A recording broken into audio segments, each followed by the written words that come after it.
Montana Territory, late September 1887. The wind had teeth that morning.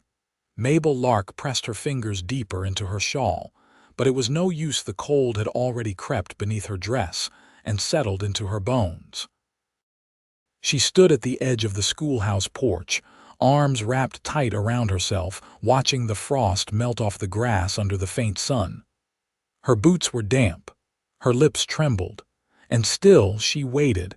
She had not expected to cry, not today, not again. Behind her, the schoolhouse door was shut tight. The inside was warmer, but she could not face the emptiness of it right now. The benches were still there. The blackboard held yesterday's arithmetic, but there were no children, not since the Bakers took Thomas and Tessa away. Said the Plains were no place for learning now, said they would do better in Bozeman.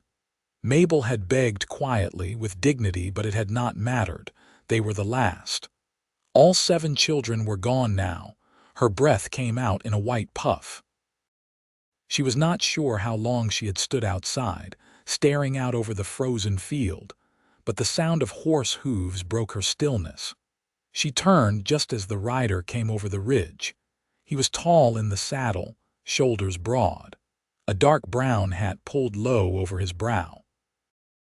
His coat flapped behind him as he rode down toward the schoolhouse. He slowed near the fence, dismounted, and tied the reins to a post. Mabel stiffened. She did not recognize him. He walked toward her, dust on his boots, a canvas bag slung over one shoulder. "You the school teacher?" His voice was low, steady. She nodded. "Used to be." He looked at her for a moment, then shrugged out of his coat without a word and stepped forward. Before she could object, he draped it around her shoulders.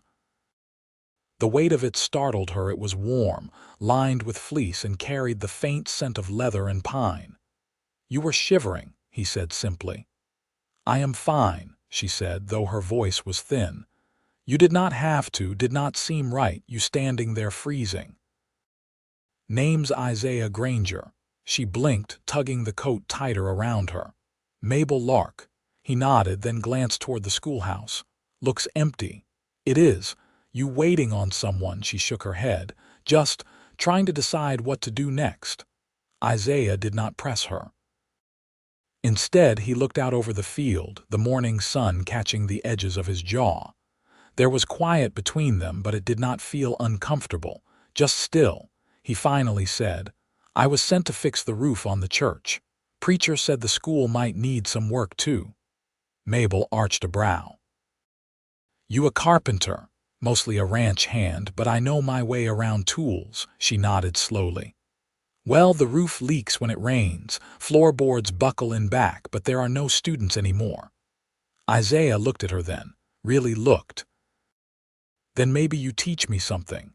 She let out a small laugh, surprised by the gentleness in his eyes. They stood like that for another long moment. The wind had stilled.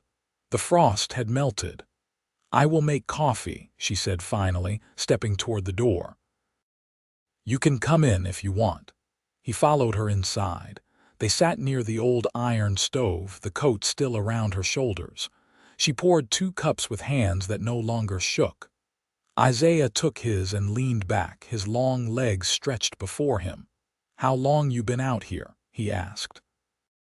3 years. Moved west after my father died. Thought I could do some good here." "You did." His tone was firm. "Children remember kindness, even if they are taken away." She looked down at her cup, throat tight. "They were all I had." Isaiah's hand slid across the table, palm up. She hesitated, then laid her fingers in his. They were warm, calloused, steady. "I have nothing left here," she whispered. "You have today," he said, "and you are not alone in it." The sun crept higher. Outside, a hawk called over the trees. Sometime later, Mabel showed him the broken floorboards, the cracked window panes. He listened, nodding, asking the right questions. When he rolled up his sleeves and got to work, she watched him quietly. He moved with calm purpose, hands sure, like he cared about fixing what was broken.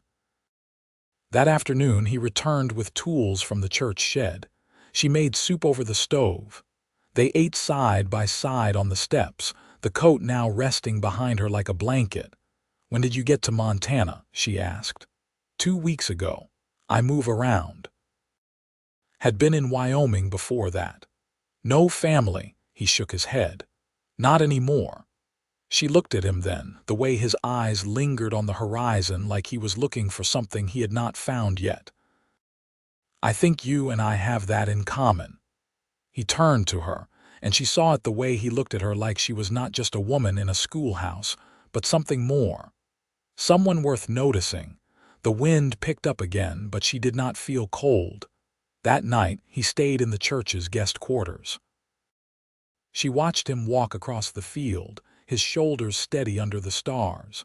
And for the first time in many months, Mabel closed the schoolhouse door behind her and did not cry. Instead, she pressed her hand to the coat still hanging on the chair. Hope, she thought, was a strange thing. Quiet. Patient. But sometimes it rode in on horseback with kind eyes and a warm coat, and sometimes it stayed. By the end of the second week, Isaiah had repaired the roof, replaced 3 warped floorboards, and braced the leaning back wall with fresh pine cut from a nearby stand he'd found just east of the creek. He worked with a quiet steadiness that never asked for praise, and Mabel found herself watching him more than she meant to his patience with wood. His easy stillness when he paused to study the grain of a board or the angle of the sun. One afternoon, as the wind carried the scent of dried grass and wood smoke, she brought him a tin cup of boiled chicory and leaned against the doorway while he hammered in the last nail on the porch rail. "You always fix things that don't belong to you?" she asked, not quite teasing. He sat back on his heels and shook the hair from his brow. "Sometimes it's easier than fixing what does." She didn't answer right away. He didn't look at her while he said it, just checked the line of the rail with his hand, feeling for any unevenness. She waited until he straightened before stepping down to join him. "You don't talk like a man who's just passing through." He looked at her then, the sun catching the faint scar that curved under his jaw. "Maybe I'm not anymore." They stood in silence, watching the breeze ripple across the field where the children used to run. A hawk passed overhead, its wings wide and still. Isaiah cleared his throat. "Preacher said they're holding harvest service next week." "Might be some folks around, I heard," Mabel said. "I was thinking of baking something for it." "You cook too?" His tone was light. "I survive. Haven't poisoned anyone yet." "I'd eat anything you made," he said, matter of fact. She glanced at him, surprised by the plainness of it, the ease. He meant it. There was no flattery in his voice, only quiet trust. That evening she brought out a battered chessboard her father had left her. The pieces were worn, one pawn missing and replaced with a pebble. Isaiah had never played, so she taught him the rules, the rhythm, the way you had to think ahead without rushing. "You're too patient," she said after he took 10 minutes to make one move. "You'll lose that way." He looked at her sideways. "I'm not trying to win. I'm trying to learn." She smiled before she could stop it. The nights grew colder. Isaiah stayed in the church quarters but spent most days nearby, helping the preacher set up for the service, mending a fence along the river, carrying in firewood for the widow who lived 2 cabins north. He never talked about the places he'd been, and she didn't ask. What mattered was that he came back before sundown every day without fail. One afternoon, she found him slicing kindling beside the woodpile. "I've been thinking," Mabel said, arms crossed against the breeze. "There's still the books, still the desks, and I'm still here." He paused, blade halfway through a log. "If there were children again," she continued, "I'd teach them." He set his knife down slowly. "You want to start again?" "I think I do." He nodded once like he already knew. "Then I'll ask around at the service. Might be some families thinking of settling through winter." "Would you stay?" she asked, quieter now. Isaiah met her eyes. If you're here, I will." The wind picked up, carrying with it the scent of snow, faint but near. Mabel stepped closer, not touching him, but close enough to share the warmth rising from the kindling pile. "I never expected anyone to come," she said. "Not really." "I didn't expect to stay," Isaiah replied. "But it doesn't feel right to leave." They stood like that as the last light faded, the line between past and possibility quietly shifting beneath their feet. Neither of them moved. They didn't need to. Something had already begun. The harvest service drew more wagons than Mabel expected. By mid-morning, the path behind the church was lined with hitched teams and scattered voices, wool coats buttoned high and cheeks red from wind. Children in homespun sweaters darted between legs, their laughter high and bright, carried on the crisp air. Mabel stood near the chapel steps, a tin of cornbread wrapped in cloth in her hands. She wore her blue dress, the one she'd mended last spring, and a shawl woven tight across her shoulders. Isaiah had offered to walk with her, but she'd come ahead, needing a moment to gather herself in the quiet before people arrived. She hadn't stood among a crowd in months. When he did appear, striding across the yellowed grass with his sleeves rolled and a fresh cut along his thumb, he nodded toward her basket. "You bake that with sorghum or lard?" "Lard. Sorghum's gone to mold." "You'll win hearts either way." She studied him. "You always speak like you've known folks longer than you have." He shrugged once. "Sometimes it's easier seeing folks plain when you haven't." Inside, the preacher called the start with the slow ring of the bell rope. They found a place along the rear wall, Isaiah standing just behind her, his hands clasped loose in front of him.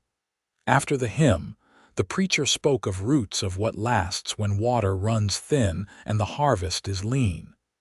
He spoke of choosing to stay, even when the ground yields less than you hoped.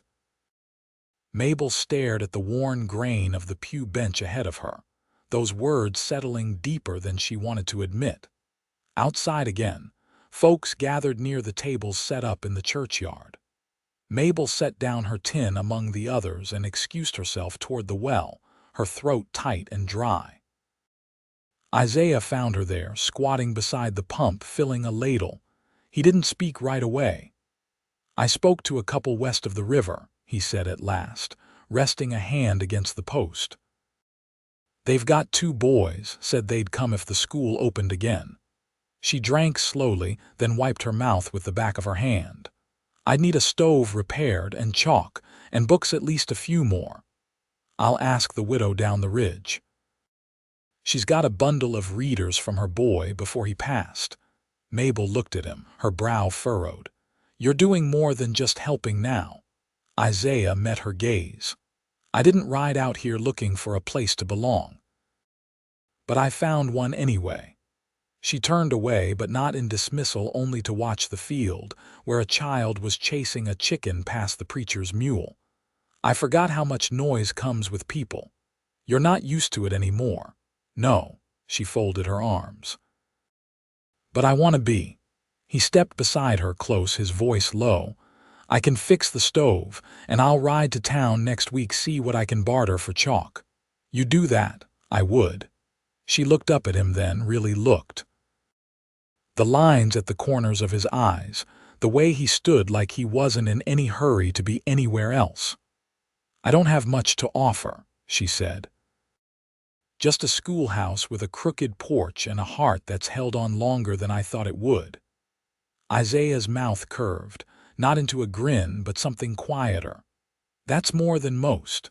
A gust of wind lifted her shawl, and without thinking, he reached to pull it back over her shoulder. His hand lingered a moment longer than it needed to. She didn't step back. That night, after the dishes were cleared and the last wagon creaked off into the dark, Mabel stood at the edge of the schoolhouse porch again. The air smelled of ash and earth, and the stars came out sharp and cold above the ridge. Isaiah sat on the top step, oil lamp beside him, sleeves still rolled. She joined him without a word, her skirts brushing his knee when she sat. They listened to the wind. "I'd like to keep the school open," she said finally. "Even if it starts small," he nodded. "We build from what we've got, not from what we lost." She turned toward him then, her voice softer. "You don't talk about before." "I will," he said, "when it matters." She didn't press him. Instead, she leaned her shoulder against his. "I'm glad you stayed." His hand found hers where it rested on the step, fingers curling around her own. "I'm not going anywhere," he said. And there, under the stars, with the schoolhouse behind them and the scent of winter in the air, she believed him. A week passed, then two. The first snow came down in a soft hush, coating the schoolhouse roof and the bare ground beneath the pines. It didn't stay long, just a pale dusting that melted by midday, but it marked the shift. The air changed after that, drier, sharper. Mabel began wearing her woolen gloves even indoors when the stove hadn't yet taken the chill out of the floorboards. Isaiah returned from town with a small sack of chalk wrapped in newspaper and a cloth bundle of readers donated by a widow whose son had once taught in Helena. They were worn but usable, and Mabel turned the pages with reverence, recognizing the same verses her mother once had her copy by heart. He set the sack on her desk without ceremony. Traded a brace of rabbits and 2 cedar fence posts. Town's quiet, most folks hunkering down.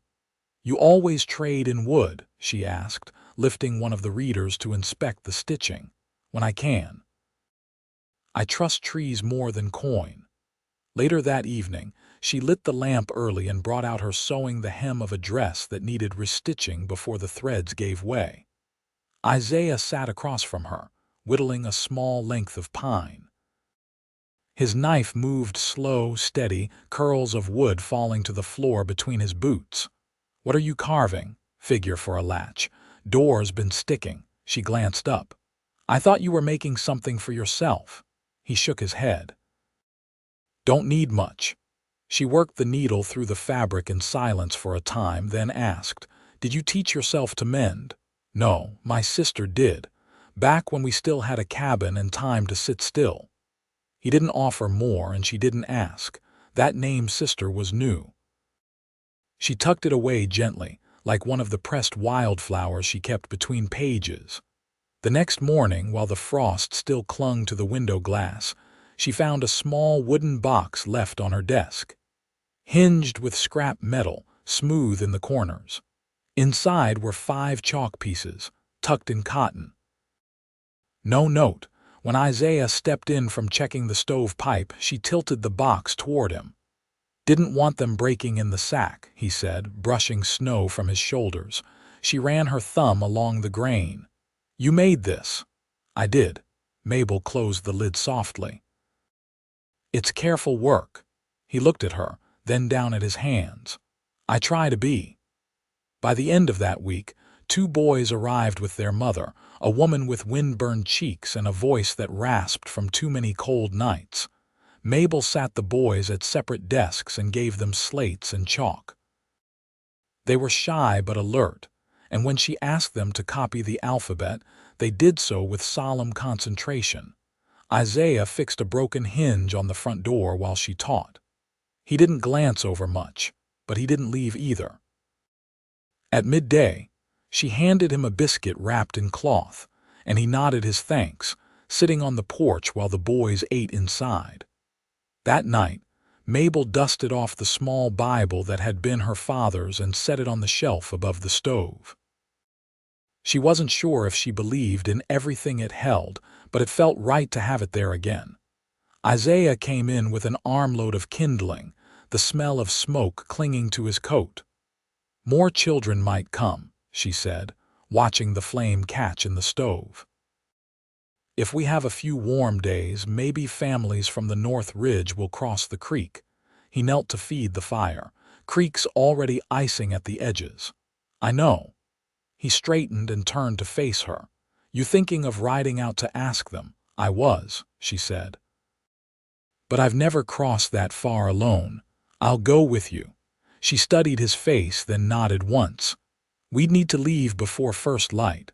I'll ready the horses." They stood in the quiet that followed, the fire crackling low. Mabel stepped closer, not out of boldness, but something quieter, trust perhaps, or the ache of wanting not to feel alone in what came next. "You've changed things," she said. He looked down at her, his voice low. "So have you." Outside, the snow had begun again, fine as sifted flour beneath the moon. Inside, she reached for his hand, and this time he did not wait. Their hands fit without hesitation, like they'd always known the shape of such a moment. No words passed between them after that. They didn't need them. They left before the stars had faded, breath clouding the air as they led the horses past the edge of the field and into the trees. Mabel rode with a blanket wrapped over her skirts, a biscuit and a boiled egg tucked into her satchel. Isaiah carried a coil of rope and a wrapped oilskin of bacon he intended to trade if the need arose. The trail north was narrow and little used, the kind of path that gave way under hooves if the frost ran deep. But the ground held firm that morning, and the sun, when it rose, found them quiet and steady in the saddle. They reached the homestead by mid-morning, a low-slung cabin with smoke curling from the chimney and a split-rail fence sagging on one side. The family, a man named Edgar, his wife Ruth, and their daughter had heard of the school reopening. They were cautious but not closed. Ruth had a way of watching Mabel with sharp eyes that missed nothing, but when Mabel offered her the extra reader she'd carried in her satchel, Ruth's fingers lingered on the cover. "I want her to learn," she said. "I just didn't think anyone still taught." "She does," Isaiah said, his voice quiet but certain. They stayed long enough to share what they'd brought, warmed their hands near the hearth, and promised to return in 2 days' time to walk the girl across the creek safely if the thaw held. Ruth nodded slowly, her hand resting on the child's shoulder. On the way back, the wind picked up and carried the promise of colder nights. Mabel pulled her scarf higher, glancing at Isaiah where he rode just ahead. "Do you ever think about what you'd have done if you hadn't stopped here?" she asked, her voice barely louder than the breeze. He didn't look back. "Sometimes, but it's like trying to guess the shape of a river before it bends." She watched the sway of his shoulders. "And now," he slowed until their horses walked side by side. "Now I think I was meant to cross that ridge when I did." They rode the rest of the way in silence, the kind that felt full rather than empty. The following days were filled with motion. Isaiah reinforced the porch beam that had begun to bow. Mabel arranged the desks for 3 children now, counting the girl from the North Ridge, and borrowed a broom from the preacher's wife to sweep out the cobwebs near the window eaves. She didn't ask Isaiah to help with those things anymore. It had become a rhythm between them, unspoken. When Ruth's daughter arrived with her father early one morning, her boots caked in half-frozen mud, Mabel gave her a seat near the stove and a slate already marked with her name. The girl stared at it a long time before touching the chalk. Later, while the children practiced their letters, Isaiah brought in a bench he'd built from salvaged fur. He set it just inside the door and ran a hand over the smooth grain. "It's for their coats," he said. "And boots once the snow deepens." Mabel pressed her palm against the worn seat. "You think of things before I do." "I think of you," he said, quiet as the fire. She looked up. His face was still, unreadable, but his eyes didn't move from hers. That night, after the children had gone and the stove glowed low, she found him sitting on the porch, sharpening his blade by the last of the light. "I know what I want," she said, standing just behind him. He turned, the whetstone still in his hand. "I want to keep this school open through spring, and after if I can. I want to be a part of something that isn't always leaving." He stood slowly. "You already are." She stepped forward, the cold forgotten as she reached for his hand. I want you here, not just helping, not just fixing things. I want you with me. His fingers closed around hers, steady and sure. Then I'm yours, if you'll have me. She didn't answer with words. She stepped into his arms and rested her cheek against his chest, where his heart beat slow and strong beneath the worn flannel. He held her with a quiet reverence, like he understood the cost of coming close and chose it anyway. They married before the snow deepened too far for guests to come. The preacher spoke plain words under the bare limbs of the cottonwoods, and the wind held still long enough for the vows to carry. Isaiah built their cabin beside the schoolhouse, using timber from the stand east of the ridge. Mabel packed her father's books into a shelf he carved by hand and planted winter cabbage behind the porch with seeds gifted by Ruth. The children kept coming. By February, there were 7 again. Isaiah rose early each day to tend the woodpile and walked Mabel to the door before the first bell. He didn't speak much, but he touched her hand each morning, a quiet promise. At night, they sat by the fire, her head on his shoulder, his hand resting over hers. There were hard days, as every season carries, but he stayed, and she did not cry alone anymore. Years later, folks still spoke of the school that never closed, of the woman who taught through blizzards, and the man who came riding one frost-laced morning and never left. But Mabel never thought of it as legend, just a life honest and hard and full of the kind of love that doesn't shout but stays, and that was enough, always.